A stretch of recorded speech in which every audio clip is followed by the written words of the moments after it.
done, woke up in the morning, hot kettle the guy who robbed his phone, and then ducked to go to mass for Christmas. Yeah. His face all kind of melted, everything like that. His eye, everything's mad. What was prison like for you?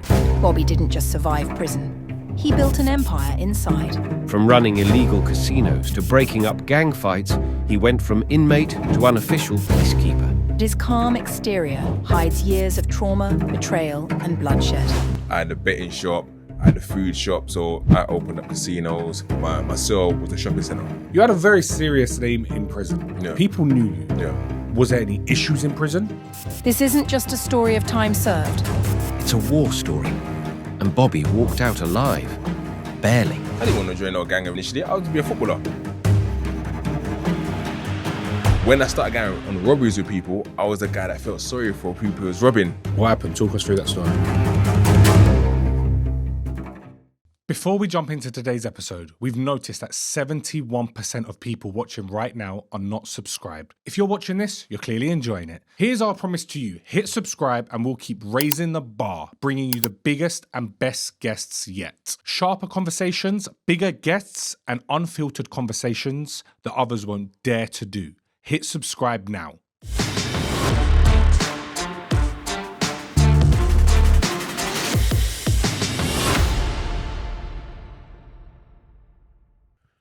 Bobby, let's cut the shit. You spent a long time in prison. What's the most fucked up thing you ever saw? There was many, but I guess the one that stands out the most was the guy who got his face burnt with hot kettle on Christmas Day. Christmas Day? Yeah, Christmas Day, 2011. What happened? Talk us through that story. They was in a different wing. And funnily enough, he had the same kind of surname as me, but his surname was Kasanga. Okay. So I remember going to the education the following week after Christmas, and the officers and the teachers are like, "Oh, you okay?" I'm like, "I'm okay." They said, "No, how did you got burnt?" I'm like, "No, it wasn't me. It's the other guy." But what happened was that, in jail, everyone wants phone. This was the HMP ISIS, and someone robbed someone's phone, right? They robbed his phone, and obviously you're gonna take that violation. So what he's done, woke up in the morning, hot kettle the guy who robbed his phone, right? And then ducked to go to mass for Christmas. Yeah. Obviously, those guys, when he's come back now, they've ended up grabbing him, put him in a cell. They held him there for like 2 hours. Apparently, they kept on reheating the kettle, pouring it all over him. He reheating the kettle, pouring over him. I know his face all kind of melted, everything like that. His eye, everything's mad. Did you see him after that? I didn't see him again after that. People thought it was me though, because I was having a lot of issues in that jail. So we were like, "Oh, bro, you're right." I'm like, "Yeah, I'm all right." They're like, "Yeah, no, you got burned on Christmas Day." I said, "No, it weren't me." But yeah, so yeah, that's probably the maddest, most violent thing I've seen. And what was prison like for you? Wouldn't ever say prison's good, but I was comfortable in prison. Not initially. Initially when I went to Phil, you were kind of relying on other people to be helping you out, saying new things. You're not really getting things, but you have to kind of make do. I also got a job at surgery and so on. But once I got kind of established in jail, it became very comfortable because I opened up casinos. I had a blackjack table. Opened up a casino? I opened up a casino in jail. I had a betting shop. I had a food shop. So everything was comfortable for me. I didn't need to sell and tell anyone, "Yo, send me something." I didn't need to do that because I had everything going on for myself. So literally my cell was a shopping centre. One thing I got to say, Bobby, yeah? I've done my research behind the scenes. Yeah. You sit opposite me. I class you as a good friend. Yeah. We've spoke for maybe 2 years now. You had a very serious name in prison. Yeah. People knew you. Yeah. When you sit here, you're very humble with it. Yeah. Yeah, I went to prison. It's not a good time. You're very humble with it. Let's dive into the real deep nitty gritty. Was there any issues in prison? Oh, always, man. Always. There was. I mean, let me break it through, right? I was never, right? I like to say this, but I was never a bad man. I was never a gangster, right? I was in a gang, but I weren't the one who was, let's call him because he's the one, because I'm there, something happens, okay, let's get it cracking. Or sometimes, we're going to go to ghetto today, and I'll just jump on the bandwagon. But I was never the guys that said, "Oh, you know what? He's the person to call for that." And with that also, because it all stems back to how I was initially recruited as a Peckham boy, right? How I was initially recruited was, someone tried to rob me, then later on found out who my brother was, and like, "Oh, no, what you guys doing? You can't rob him," kind of thing. And that's how I joined the gang. I didn't want to join no gang initially. I wanted to be a footballer. But the allure of that and what everyone's doing kind of put me into that main frame of mind. But also, when I started going on robberies with people, I was the guy that felt sorry for people who was robbing. For real? At the beginning, at the initial stages, they'd be like, oh, why are you guys robbing, man? Then people tell me like, who's bringing this guy, man? Because they're on robbing. I'm like, to the point that where everyone's coming back, they've got new things. I was kind of like, I have to. And that's how I kind of got involved in it. So that heart that I had, I continued it in jail. So when people was having passes, and that's how I got to a lot of my issues in jail, because I just had to be the hero, just be the peacemaker. Like, yo, you man, allow it. You mean, don't get involved, nothing to do with it. Things get cracking. Yeah. So, but there was times where I done some bullshit as well. I remember I went to HMP Wandsworth, and obviously everyone wants a phone, innit? And I remember there was this guy, African uncle. Me and him became kind of close. He was cool. There was a couple of phones in the jail, and he would borrow me his phone every now and then. And then he just told me where he hid his phone, innit? Okay. But he shared a phone with one next hench youth from West, innit? So with that, like, one day I needed the phone. I'm like, you know where uncle kept it? Went, grabbed it. That's the one thing I always feel bad about in jail. I went and grabbed it. But later on, like, people are like, where's the phone? Where's the phone? But I'm like, I don't know. Was it not like an agreement you could take the phone? You don't come to Dubai to blend in. You come here to turn heads. So why the hell were you still driving a Toyota? Lux Rentals isn't just a car hire. It's a statement. Whether you want a matte black G-Wagon to shut down JBR, or a drop-top Lambo for that late-night cruise down Sheikh Zayed Road, or a Rolls Royce that screams status without saying a word, Lux has it. No nonsense, no long forms, and guess what? There's no deposit. Just keys in your hand and power at your feet. You want luxury? We rent the lifestyle. Dubai-based, instant booking, zero deposit. Lux Rentals, drive it like you own the city. Hit the link in the description, book it now, and live today. No, I couldn't get the phone. So why did he tell you where you hid it? Because he's just seeing me as someone. He's bought the phone with someone else. He's sharing it with someone else, right? Okay. Yeah. But anyway, so like a couple of days now, everyone's looking for the phone. No one can see the phone. At least me and my cellmate have the phone in it, and we're just kind of regulating and patterning it. And then one time now, the guy who had the phone with the guy, one hench shoot from West had a ball there that I remember him to this day. Like, guy, bro, I know you got the phone. I said, I ain't got the phone, man. I ain't got the phone. He said, I know you got. But these times, remember, I've left Felton where I'm kind of the king of the ring because I'm the older guy. Now I've gone to Wandsworth where I'm one of the younger people, where people took a liking to me. And there's also a lot of people from Peckham who's there and they all know my older brother. So I felt quite comfortable. Although I was one of the younger people, I was calm in there.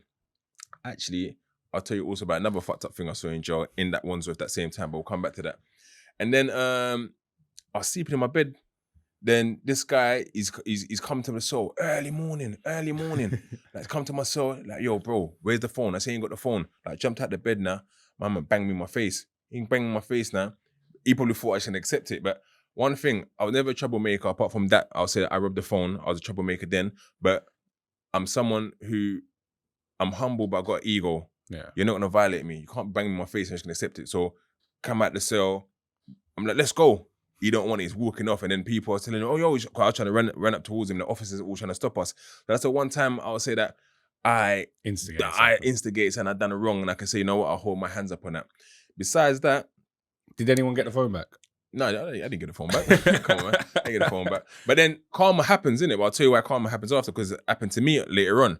But also, another thing, there was a guy from Brixton, everyone knows this story. So, in Wandsworth now... Is this a cup story? No. Okay. The cup story is later on in ISIS. But in Wandsworth now, we are, they made me, and shout out my guy Frank, Uncle Frank from Hackney, they made me and him the violence reduction reps. Okay. In Wandsworth I can't remember if it was A-Wing or B-Wing. But I'm like, I'm one of the youngest people just come to the jail and they've made me the violence. So basically my job was like, you know what? No violence in the jail. Yeah. But they're thinking that, who's this little kid and making violence reduction reps. So what happened was that people go to to get their food and dinner, and I'm just like, yeah, guys, queue up, no one pushing and so on. And then I remember there's a guy from Brixton, and also I should say the names in this, but I won't say the name, but there's a guy who got convicted of murder, a big murder that happened in South.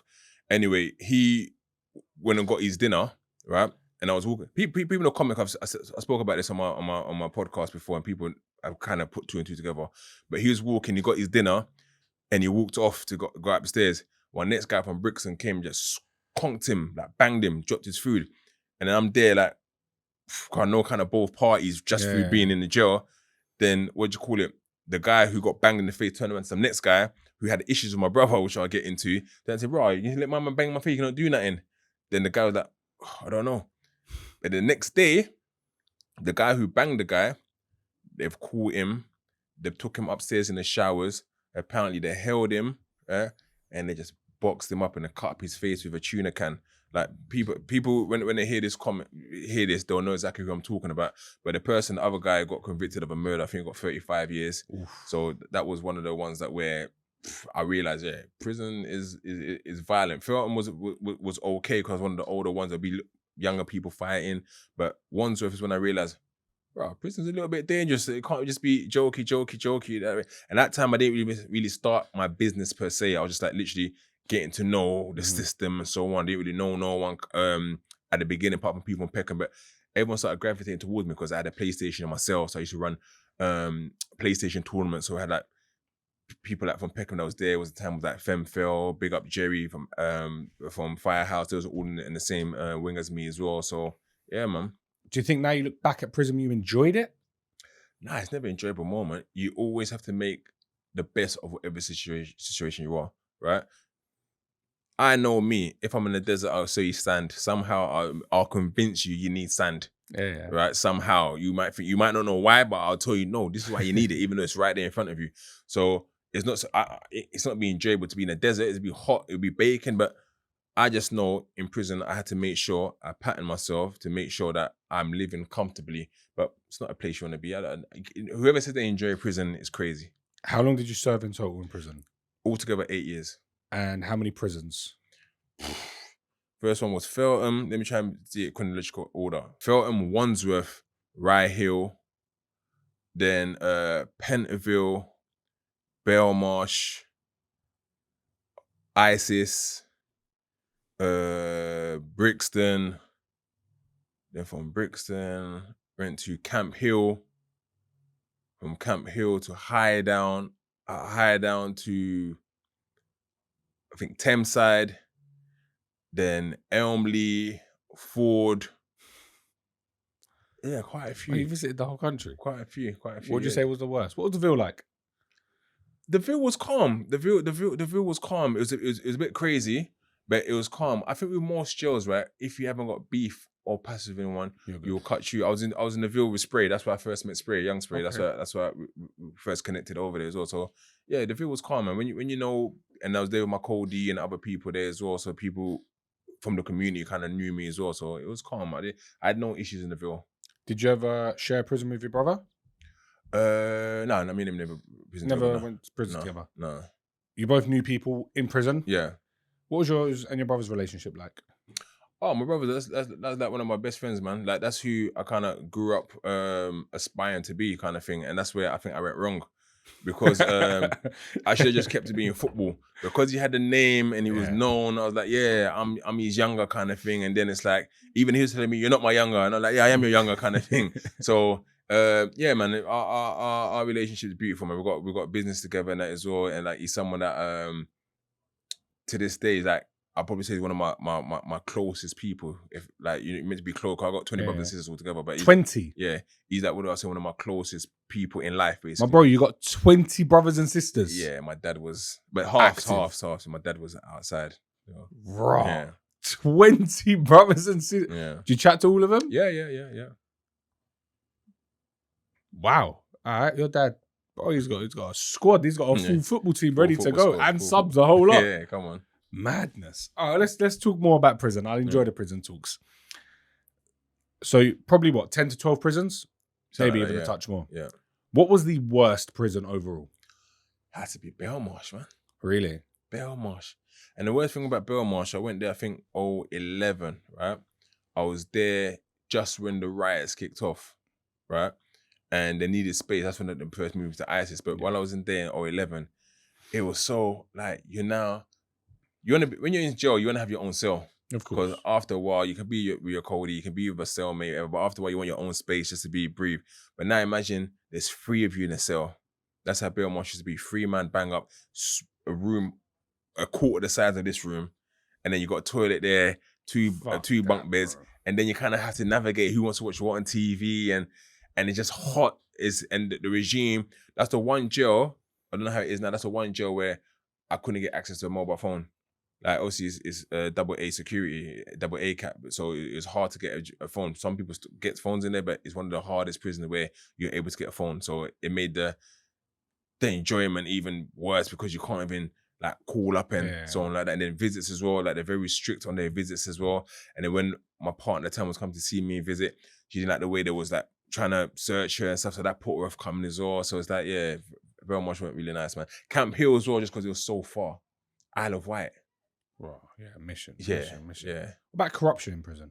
Oh, corruption's on a daily basis, man, over there, man. What kind of corruption? When I was in H&P High Down, I was bringing in phones all the time through a lady from the education department. And she ended up getting caught later on. This is also on my YouTube and that as well. She ended up getting caught later on through one of my other guys. Shout out Guts. He took over the mantle after I left and then they got bagged. But yeah, corruption is rife because end of the day, people, as much as they know the risk, everyone, especially now going through the cost of living, they need. So if now I can say, look, it's £3,000, right? Bring me this and that. You're thinking to yourself, right, £3,000, no tax, bonus money for me. So as much as some of them might say, oh no, a lot of them might say, actually, you know what, cool. I mean, I don't know what that lady was doing who done with the two guys in Wandsworth. I don't know if she was getting paid or what, or she just done it out of fun, but you can understand why people do certain things. Even in society, people go and commit acts of crime because they're trying to make money. So more so a prison officer who is now surrounded by criminals who are very manipulative, who know what they want, who know how to target someone and keep talking to them to the point that where they give in, but also the allure of the money that comes in with it as well. That it's there. Someone's saying that, remember, now you're dealing with multi-millionaires who are drug dealers or multi-millionaire fraudsters who are there and they're like, yo, here's that, do this for me. And some of them, because of whatever's going on with their life, might just succumb to those temptations. And how much was a phone in prison? I don't know how it is right now. When you was there? But when I was there, just say a standard Nokia, no camera, nothing at the time was going for about £200. Ones with cameras will go for anything from 300 to 350. It also depends on the jail. iPhones would be going for like a bag. And that's like a basic iPhone, like a bill iPhone going for a bag. After a while, phones were going for like, as you start to get more, the more phones come in, when I was in Haida, for example, we used to get phones thrown in. Okay. So people put money together. Yeah. We'll get like, okay, you're gonna put a phone in, you're gonna put a phone in, you're gonna put a phone in, we'll pay the person this, they'll come in the middle of the night, throw the things over, because there's a place, especially place where you can throw it in, and then someone will be dedicated to get a hook, put a line to it and fish it in. So literally fishing it, trying to grab it. Oh, everyone's looking outside. Oh, you missed. And you're playing Russian roulette with officers walking outside. You have to hook it back in again. Because at night time you can't really sit. So you have to be like first thing in the morning. So I remember it's clear as day in High Down. We're trying to fish for this, what do you call it? He's walking for like 10 minutes. He can't get it. When he finally gets it, the elation, and he's dragging it in, and then it got stuck on the barbed wire. But then he managed to drag it, it came over, and then everyone got happy. They got all their phones and that in there. So yeah. That is a mission. It's a mission, but it's worth it. But now they got drones and stuff like that as well. Yeah, it's crazy. So, everything flying. Yeah. It's mad in jail now. What they can do in jail, and what I think the thing is, police ain't gonna be able to monitor it all. They can't. They can't monitor it all. Like, it's impossible. You can't. You got how many prison people in the prison? Forget prison. Just look at society in itself, right?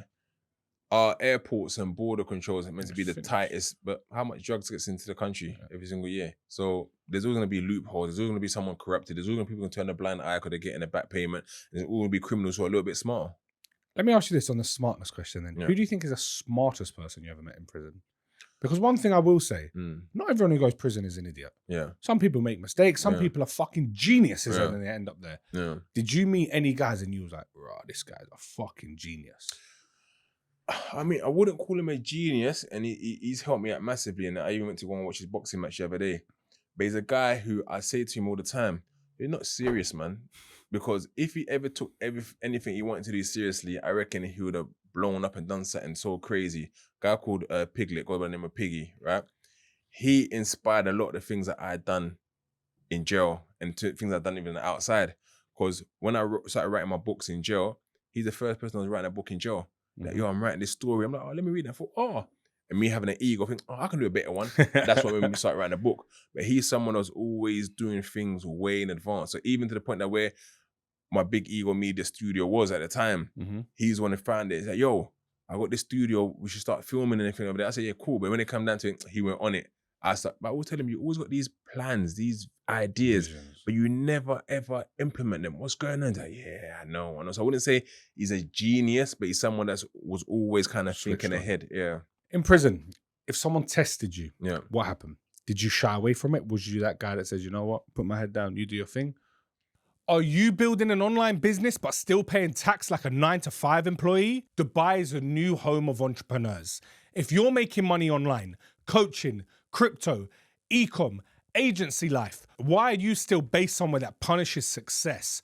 We're working with a firm that sets you up legitimately in Dubai. Residency, business license, bank account, the full package. You can move smart, protect your money and level up your brand all in one go. If you're serious, look at the link in the description. Cranbrook Legal deals with it all. Did you ever shy away from beef? Nah, you know what? I'm humble, right? But if it comes down to it, I'll throw hands, right? And that was about me. I remember, I think I've told the story before. There's a white guy called Lloyd, right? In HMP Right Hill, right? I got into a few fights in HMP Right Hill, right? HMP Right Hill, I shouldn't have been sent over there, but Wandsworth punished me by sending me over there because they sent me over there. It's long termers. Right Hill was at the time, it was a BCAT long termers, and they sent me over there. But I remember, and funnily enough, me and him connected recently as well with another guy called Ibrahim. I think he just got caught in another case, and he got done for murder, and that case got overthrown, and he recently gone back to jail for food. But me and him were cool. He was Muslim, I'm Christian. So we would have debates about Christianity and Islam, and then I would hold my own. So I thought like we were kind of a friendship. Yeah. I remember this one kid Lloyd one time was trying to mouth off to me one time, yeah? And I said, bro, I'm gonna smack you out. He's like, you ain't do nothing. And then I remember in my cell, and it's funny because, like I said, I'm humble, but I would listen to gigs or spray in my cell. Like when I know something's about to get cracking, I'll be in my cell, I'll put on gigs, I'll put on spray. I'm like, cool, get into that more when I go outside, it's cracking. I remember Ibrahim came to me in my cell, like opened the flap, said, yo, Bobby, I like you, yeah, but if you get into a madness with Lloyd, I'm gonna have to back him because he's a brother. I looked at him and said, you're a snake, man. I said, do what you need to do. But I think he probably felt bad about that as well because before he even came out, Lloyd came and apologized. I don't know if they told Lloyd, nah, go and apologize, and it kind of got squashed. But more times, I found myself being a hero that got myself into passes when trying to stop things, especially in ISIS. Because ISIS, when I went there, I was 24, and you got people who are there who are 19, 20, 21. So I didn't like to see bullying.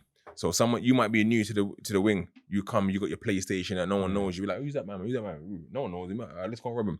I'm like, you man, lie, man. Don't get, why he was getting involved? Like, nah, man. Then they'll go in there, nah, you man, you're not robbing him. You're not robbing him. Yeah. And then it became a thing like, what's wrong with this kind of guy kind of thing? Why is it always kind of getting involved kind of thing? But for me, just that nature I kind of had kind of thing. But I also ran a casino, like I said. I also ran a betting shop and a food shop. So to do those sort of things, you can't just do it and not be able to back it. So if someone says, I ain't paying you, now what? Yeah. You need to kind of, so I always said this, right? I'm giving you this in good faith. I don't want us to ever fall out and then it got turned to something that it isn't, right? I'm not someone that really went to gym. I was a big guy, but I wasn't a gym man kind of thing like that. But I just let people know, like, it will go left because I ain't gonna let you violate me. And that's what happened in that situation with the cell, because people try to think they can violate me. Because when I'm in prison, right, I play the system, right? It's like I went there and I'm cool. I'm gonna go do my degree. I'm gonna do criminology and social policy. I'm gonna use the time here to work on myself. Yeah. Right? Cool. I don't want to be myself all day. I want to be able to get out. Cool. People can't read and write. Cool. I'm gonna work for the Shannon's Trust to go and help other prisoners who struggle with reading and writing. So they'll tell me that I'll go to their cell or onto their wing and let me get half an hour with them and we'll go through simple stuff. You'll be surprised people can't read and write. A, B, C's and that. Yeah. So I use every point I could to get out of my cell, which also helped me then do what I was doing within the prison. So if someone took things and they think they can go to another wing, I'm like, miss, I got teaching, I need to go on that wing. I'm gonna see you in that wing kind of thing. Yeah. So, but the only time I was tested was the one when it was in HMP ISIS. I bought a phone, right? At this point, like, remember I said Karma? Remember I robbed the phone back in 07 in Wandsworth. So this is like 011, 4 years later. It's come back round to me, right? So I bought a phone off some guys, they were from Lewisham, New Cross, right? And they're telling me, it's this amount. So I told my miss at the time, yo, grab this phone. She said me, yeah, I paid. So I'm asking these guys like, yo, when you get the phone, oh yeah, later on. They tell me, oh yeah, the money's not sorted. I said, no, the money's sorted. But then someone's come back to me, right, and telling me, oh yeah, you know, man, them man are talking about robbing you, innit? They're not paying you. I said, they can't rob me. I told them, no one's gonna rob me. You don't know rob me for a phone. It's not happening, right? They've gone back and told them kind of thing, right? So throughout the day, like there's a bit of tension kind of thing, right? But that's why everything kind of works out. So they're on a different wing. I think they was on A wing, was on Meridian in HMP ISIS. They was on Meridian. I was on, it was all on Meridian, but there was on A wing, I was on B wing. So on B wing, the people that we had on our wing at the time was like the SUK youths, which are guys from Clapham Junctions at the time, right? But we, us and them was always kind of cool anyway. But anyway, they're telling me, they're saying you're not getting the phone. So the next day, first thing in the morning, I stole a mug from Open University. I went to they used to let me go to the education department. So I stole a mug out of there and I put it in my Open University bag. So I've always had that with me, walking around with it all the time. So anyway, first thing in the morning, this guy is in his cell, let me go into this wing. Remember, I can go into any wing basically and tell the teachers, I'm coming to do a report on someone kind of thing, right? So I've gone onto the wing upstairs, right? My man's sleeping in his bed. Open the door. Similar to what happened with me in 07 kind of thing. Sleeping in the bed. Like, yo, where's the phone? He's like, oh, no, your missus saw it. I told you she saw it. All right, cool, say no more. Come back this evening. I can't get out right now. It's bait, innit? All right, cool. So I'm thinking it's calm. I'll give you the benefit of that, yeah. I've gone back business, gone to education. Later on, people are telling me that, them man are not giving the phone, you know. Don't just go over there, you know. That's mad, you know. Don't go. I said, bro, I'm going there. And this is why I always say, I'll always rate my cellmate at the time, right? Big up Kalala, Stormer from Woolwich, right? And funny enough, we're both Congolese and we're both born on the same day. And it's mad because Major Fink is also Congolese and born on the same day as us as well, which is mad. But anyway, I told him, yo, I'm going to their wing. He's like, you sure? I said, look, you don't have to come. He's like, fuck that, I'm rolling. Yeah. So, but the difficulty is me getting him off the wing because he ain't got the teacher. So I've gone and said, I need to go to A wing to do a reading with someone. They're like, so where's he going? I said, no, because he's also taking part in the class as well. Whether they care to bother or not, if they're like, but because I was cool and calm with them, they're like, yeah, you guys go. I've gone there. As soon as I've gone on the wing now, I can feel the tension and there's bare man on the wing. Big up, what's his name? He's in jail now, Guled. He's been doing big stuff on socials when he come out of jail as well, but he was all there. Everyone sees me come on the wing now. So like there's tension there kind of thing as well. So anyway, I've gone on the wing and people come chatting to me. They're like, the guy's in the first room downstairs. And the first room downstairs was a double room, innit? Like a big room, innit? So I've gone in there. At this point, I got my Open University back. I'm not thinking anything of it, right? So I'm just there chilling and talking to them now. So I'm going to the brother, yo, I need the phone. He like, yo, yeah, you can't really get that because the money's not in there. I said, bro, the money's in there, right? Get the phone out. Let's call my missus and she can confirm. Yeah, nah, that's not happening. I mean, what do you mean it's not happening? Then the leader, mind you, like, the mistake we kind of done, we've walked in, but also saved us, right? We've walked in, but they've all stayed on that side. So the door's behind me, right? Okay. But obviously walked in, someone's locked the door kind of thing, but I'm not thought anything of it really. I should have, but we're still by the door, right? So you're thinking we can get out. Yeah, so we're still by the door. So had we gone on the other side and the block, then it might have been peaked, but we still on our side of the door. So anyway, so this guy saying, I said, get the phone out. Then their leader kind of time saying, remember I said that, told someone, a person message, I can't get robbed. Yeah. He said, what do you mean you're saying that you can't get robbed? Who do you think you are? I said, bro, you guys are not robbing me. It's not happening. What do you mean you're not robbing you? I said, bro. But all this, when he starts hyping up his mouth now, they've no clock. I put my hand inside my Open University bag because I'm holding a mug now. Yeah. I'm saying, I'm not getting robbed. Where's the phone? He banged me in my face. So he banged me in my face now, it's flight or That's fight. it. Go time. So I just said, fuck it. I got the mug out hard as I can, cracked him. As I've cracked him now, the thing is smashing his face and I got the sharp bit left. So I'm just trying to poke anyone that's trying to come near me, that they're coming, I'm poking. But now we're trying to bust the door, Yeah. And Storm was throwing punches in it as well, we're trying to bust the door. End up busting the door, the lights come on, my man's bloodied, crime scene. They've all tried to spill out and everyone spilled out the what do you call it now? And there's one of them, he was from Thamesmead area, right? And I'm talking to another guy from Forest Gate who knows my brother, right? He knows one of my younger brothers from Canning Town. So I'm going to him like, yo, like, what, you're getting involved? He's like, yeah, that's the man them. I'm like, right, you getting involved, yeah? And as I'm saying that, the one, there was a youth from Northwest as well. They're all from different areas. Youth from Northwest as well. He come with a pool cue, right? And tried to come and whack me, but he came too close. Okay. As he come too close, I've walked into it, done that, and it's cracked on my arm, innit? Then I banged him. When I banged him now, I turned around, the one from Thamesmead has come and cracked me in my eye. That's why I still got this cut there. Okay, So it's cracked me in my eye, it's cracked me in the eye now.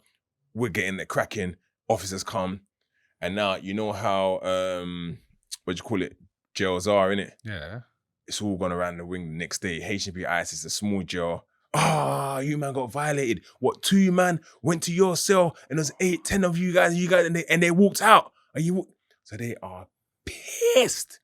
They are pissed. So I'm feeling good about myself. I'm like, yeah, we've done nothing to do. Because when I've gone back and I'm bloody because of this, people on my wing are like, "Bro, you got a mash up." But then they heard the story the next day. They're like, oh, yeah. So funnily enough now, the next day, we've all gone blocked. But then the next day, the jail's so shit and small. That's why I was speaking to Fron yesterday. Because shout out Fron, because Fron's in that jail right now, right? So the next day, I've come out and they've let us all out for exercise. Because we shared exercise. A-wing and B-wing shared exercise at the same time. So, like, I don't know how it is right now, but there's no due diligence or due care. Because now I think that when you go to the jails now, they ask you, are you in a gang or you got any issues? They just let us all out the next day, right? So me and Kalala are there again. And then that's how I always fuck with Piggy, man. Piggy must have come to me because he's from their ends, but he knows them. But I've been with him. I've been cool with them on the wing. He's like, yo, but he's singing that song by Young Jock, It's Going Down. Mm-hmm. He's gonna meet me in the hood. It's going down. I'm like, what's wrong with you? Why you keep singing this? Like, get what I'm saying? It's going down. Just give me kind of like the lowdown. Look, I fuck with you, but it's about to get cracking for you right now. Just give me then I clock. Then when I clock now, is they're all circling, they're all there, but just me mugging me. I'm telling Kalala, look, yo, just be mindful there, innit? Like you're like, cool. Then what's happened then? Exercise is done. When exercise is done now, what they've done is that they've all kind of blocked the exit. So we're walking towards it. They let Kalala go, they let my cellmate go, like, yeah, he got cut you. They all just turned at me, pulled out nanks, like ready. So I'm like, there's 5, 6 of them, I'm by myself now. I'm like, all right, cool. But Kalala's none the wiser. He just kind of kept it going after the cut you, so he's not even turning around. You probably think I'm still with him, right? Yeah. So they pulled out their nanks and that, but no one's doing nothing. So I started being aggressive. I'm like, what? And no one's doing nothing. When I realized no one's doing nothing, I started running towards them like a rugby thing. So like, so I run past the one, and this is what I always feel good about. The one that cracked my eye, he was the last one there. So as I got people, he's the last one, gave him that, dropped him, kept him moving. And then apparently they de-recruited him because of that. After that, yeah, you're not involved. They got rid of him. Yeah, they got rid of him because of that. Sack. So they're pissed again. They're like, wow, 2 days in a row, my man's got the bit of you, man. What the hell is going on? Yeah. What's going on? And then like the following maybe 3 or 4 days later, they've then seen my cellmate Kalala and they tried to jump him, right? And then they've jumped him now, and then obviously that's gone. Then a week later, one of them's in the block. The leader's in the block now, and then the other one is still in the wing now. But what's happened now? We're all in. There's a football tournament. Mm-hmm. The football tournament is there, and then the block can see the football pitch. Okay. So my man's there, like seeing his brethren that next to me all playing football. He's like, yo, what? My man's there. No one's crashing him. They're all like looking at him, not doing nothing. Then it caused a beef between them. Then, oh shit, yeah. Because I managed to get my hands on hold on a few different things. And then my man started telling me like, yeah, you know what, fuck all that thing, man. Like, I'm sorry about the whole phone situation, but yeah, I'm beefing my man and I heard you got something. Let me grab that and I'll wait him up for you. I'm like, bro, that's you guys' business, got nothing to do with me kind of thing. Kind of left it at that. But HMP ISIS was... Did you ever get your money on the phone? I didn't get the money on the phone, but I got my victory. Yeah. I got my victory. You still got the W. You still got the W. So from that, so I lost out on that. But a lot of times, and there's another guy, rest in peace, Walid. I heard he's dead in Nigeria. And again, me playing peacemaker, trying to stop a fight. And big up Aji, man, as well, from Brixton. That's my guy. Like a lot of these people, like after we became friends anyway, right? But like me and Aji was always cool together on the wing and that as well. But one time there's a fight going on and me being the superhero, like, you man, allow it. What are you doing? Stop it. I'm trying to stop a fight. When I'm trying to stop a fight, Walid is trying to bang someone, end up banging me in my face. When he banged me in my face, I've cracked him now. This is your boy? He's not my boy, but I'm just trying to stop a fight. Yeah. But you bang me in my face now in front of everyone. If I don't do nothing, then it's a bit peak, innit? So I've ended up banging him now. When I banged him now, then Aji man came trying to bang me in my face, and then I went berserk. I started chasing him. And funny enough, I done a video the other day and it went viral between me and him, just like maybe last year or something. Because obviously we're out on road together now. He's doing big things himself and that as well. And then it took about no word of lie. And if I'm lying, people tell you that there's about 7-8 officers it took to take me down because I was so angry. But when they finally got me there and twisted me up, yeah, it hurt. They got me, took me to the block. But yeah, like it was one of those things that like HMP ISIS was a war zone. And like the kid I managed now, foreign, they took him there yesterday. And he's telling me yesterday already that, yeah, the officer's telling them, yeah, we can't let you out the cell right now. You got too much conflict. So it's a thing that where they have to try to ship him out or something. Because right now it's peak for him in there because like he's got beef, nearly everyone over there. So they're doing some sort of mediation and stuff like that. But it's one of those things, man. You live that life. It's one of those things that it catches up with you at some point. But he's about what he's about. So I'm hoping that he can ease off, move to another jail, and just do his time and come out home and get back to the music, man. So hopefully he gets out soon. Yeah. Nothing happens to him. Do gangs run jails, or do prison officers run jails? Gangs run jails, man. Gangs Really? run jail. Yeah. So what I found was that when I was in ICE as well, like for example, Clapham Junction youths had that wing on Smash. One of them was dating one of the officers. They was getting whatever they wanted. It was outside all the time. So people that came and didn't know, they might be robbing people kind of thing. So it's like they're running it and then they getting the parcels in. Mm-hmm. So there'll be someone who's controlling the parcels. You have to be someone for you to control the parcel. You can't be someone just like, yeah, I'm going to get a parcel and everyone's going to rob you. Like, who are you kind of thing? So you have to be someone. So, and then again, once a prison officer fucks up, they've got you now. You got no escape. So if now a prison officer does something, you can't say no next time. What do you mean? You've done this, you're doing it again. So yeah, I'll say prison officers not really running. Prison officers are there to do a job. Some of them are good guys, some of them are pricks, but all in all, yeah, the prisoners run the jails, man. And the main guy in a prison, as in prison officer side, what's his name? Like, what is the main man? The governor. The governor, sorry. Yeah, the governor. Do you not ever see the governor? Yeah, governors will come over, especially when you go adjudication. Okay. When you go adjudication, it's basically like going to the police station in prison. Yeah. So you go to the block, which is the police station, and then you have to see the judge, and you'll be the adjudicator. That's normally the governor, might be the main governor, might be other governors and so on. But the main governor, they'll walk around every now and then. You don't really get to see them. If you've got a real grievance, you can write to them, and they probably write back. But you see them a bit there and there, but you don't go start having meetings with them, if that makes sense. Have you ever been in a prison? Have you ever been in a prison that the governor's been like on board? I've seen one recently, but not myself. Seeing a governor on board, but I've seen teachers, officers, librarians, someone who's works in the jail. Really, cause it could be someone that works in the gardens, right? And with the gardens, they know where things can be left and landed.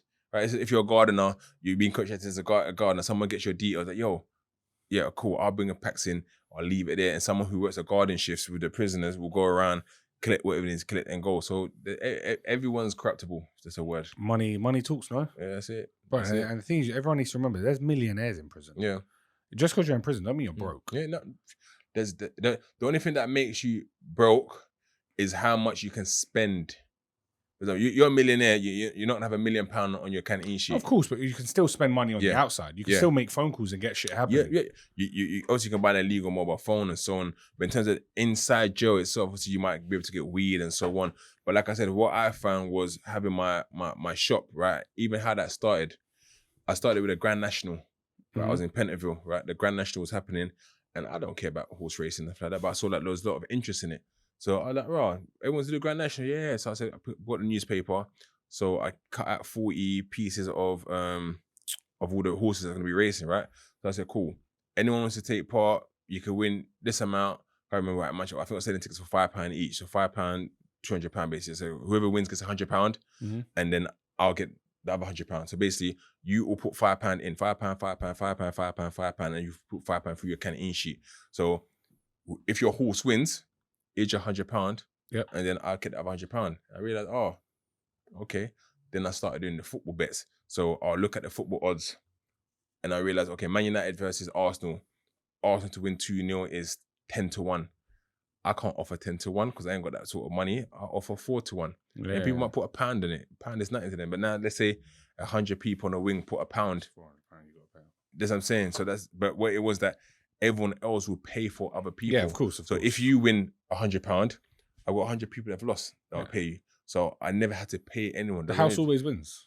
There's only twice where I nearly went bankrupt, right? There's a guy called Marine. He's been a Marine. He got sent to HMP Right Hill because he was importing heroin from Afghanistan on the what do you call it, RF helicopters from there. But anyway, he was in there, but he's a big gambler. So I remember now, he put a bet, right? And that's why I remember as Michael Owen. I'll always be thankful to Michael Owen. I met him later on in life as well. Because he's such a big gambler, he'll just bet stupid stuff just to see if he can win. Yeah, right? Because he used to owe me, he used to play the blackjack table all the time, 21, where he owed me lots of money. And that's how I got my PlayStation, I got my Xboxes. Because people owe so much money, they can't pay, I take my Xbox kind of thing, right? But with him now, he's a gamble a lot, then he couldn't send all the money all the time, so he'll send bits by bits, right? And I remember, to clear his debt, he put Man United versus Man City to draw 3-3. Yeah. And I think I put the odds at 150-1 for that, because I'm thinking... Are you mad? Yeah, I just thought, that's not going to happen. I just thought something like that. I said, that's not going to happen, 150-1. And he put, cool, I'm going to put a tenner on that. I'm like, cool, I'm thinking to myself, that's an easy tenner. I don't mind that. And this was, if memory serves me right, I think this was 2008 or 2009. But yeah, 2008 or 2000, I think 2009. So check out whenever Man United played Man City, and I think it was at Old Trafford, and it was 3-3, and Craig Bellamy scored, and it was 3-3. I was in my cell, because we had Sky. Right here, we had Sky in our cell at the time. We had Sky Sports, we had Sky Movies. A whole lot. Yeah, everything. We had Sky Movies, we had Sky One, we had Discovery Channel, History Channel. I just sit in my cell and watch those shows. But I remember seeing it. It's 3-3. So like the 89th minute, I'm thinking, fucking hell. This guy's walking to my cell already, like, oh, happy. He's there. I'm like, fuck. And then Michael Owen scored in the last minute to make it 4-3. I ran out my cell, shy. What's wrong with him? I'm about to pay this guy fucking a bag and a half or something. And then another time where I lost big money, but I was in HMP Ford, but I lost big because you know how a lot of bookies make their money is that not all the big boys are going to win. You put Man United, Tottenham, Arsenal, Chelsea, Liverpool to win. One of them's going to draw, one of them's going to lose. Yeah. Right? That's how they make their money. But on this day, I think this was 2014 Christmas time or Boxing Day, one of them, all the top teams won that day. And people, I think I had to pay like 2.5 racks at a time for everyone. But I'd accumulated so much money at the time of course. that it was easy just to pay it off. But that was the 2 times that I lost that money. And then also, just to have a shop it makes your life so easy, man. So for those who don't know what a shop is, just like basically having Tesco in your cell. So what I'll do, I may have 30-40 pounds on my canteen. I'll just buy lots of food. I might buy 5 mackerels, 5 sardines, tobacco at the time you can sell tobacco. I'll buy drinks, I'll buy noodles, rice, whatever it is, and it's just there in my cell. Now, this week, you ain't got money in your canteen. So you say, oh, yo, Bobby, let me get a Twix. All right, cool, here you go. Bring me back 2 next week. No problem. You're doing that, he's doing that, he's doing that. So next week, I got about 30 Twixes. I got 30 KA drinks. I got 20 mackerels. And then the shop is just filling up. And the officers didn't really care. As long as you just keeping yourself to yourself, you're not bothering no one kind of thing. The only thing I didn't get involved in was drugs. And that was personal to me because one of my family members started taking drugs and I realized I used to sell drugs myself as well. And now he's on drugs. So I never got involved in the food business. But with that, it was lucrative. Now, you might say, okay, cool. Give me 4 mackerels, 2 tobaccos, where your bill might come up to £30. All right, cool. Tell your people to send £30 to my people on the outside and I'll contact my family. Yo, did they put the money in your account? Yeah, they put the money in your account. Cool. Here's your goods. And then I'll just re-up again. And that's what I didn't have to pay for nothing in my canteen ever again. And that's why I do this a lot. Everyone talks about table tennis. I'm so good at table tennis because I used to offer people, if you win, go in my cell and get whatever you want on table or to my canteen. And I'll mash everyone. So now, when I think something came out the other day, all Fecky and everyone is, I'm like, I mash at everyone. So ambushers come, mash them up. Joe Black, Loons, Squeaks, they've all come to play me table tennis, mash them all up. Rams, Tricky, all of them. So I always tell people, there's no one out there that maybe best of 5. You might win 1 game, 2 games, but on a long term, you're not beating me at table tennis. But I used to offer people canteen if you go to my cell and beat me to. There's one guy though, one uncle in Belmarsh. He was so good, one Nigerian uncle. Because Nigeria is like, table tennis is like their second sport. He's the one guy that used to beat me. But besides that, no one could take me at table tennis. Nah. Really? No one can touch me on table tennis. Especially if I'm warm. Yeah, it's peak. It's peak. Hey, listen. Hey, Bobby's challenging anyone right now, table tennis. I'm undefeated right now. What odds are you giving? What odds are you giving? Whatever you, I tell people, right, best out of 5, right? You put £50, I put £100.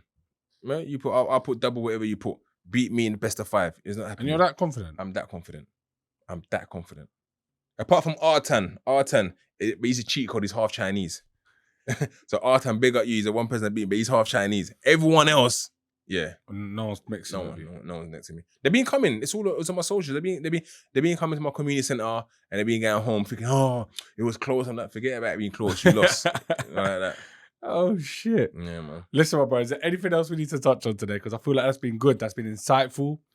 I'll just say, stay out of jail, man. There's so much money to be made on the roads, right? Legitimately, that you just have to be patient and consistent, right? For example, Big Ego Media at one point was the biggest podcast, but I've not been consistent, right? People like yourselves, RTM, No Behavior, we're talking, they're being consistent. And it just shows, as long as you're consistent, you keep working, you putting a shift in, something will happen eventually. What is that? We're not patient in life. Everyone wants everything overnight, want instant gratification. Now, work, grind, and just know that the money will eventually come. That's it, man. No, that's one thing I stand by, because with me, I was exactly like that guy you said, Piggy. Yeah. Exactly like him. I am the man with the ideas. You come to me, I'll give you 30 amazing £1 million ideas. Will I do any of them? No. Yeah. Blue Tick Show was the one. It was probably my 50th idea. But I stuck to it. I was on the phone to my boy, I said, I'm doing it. Yeah. He goes, Mikey, just fucking stick to it, bro. Like, because I phone him every day. I'm starting this. Yeah.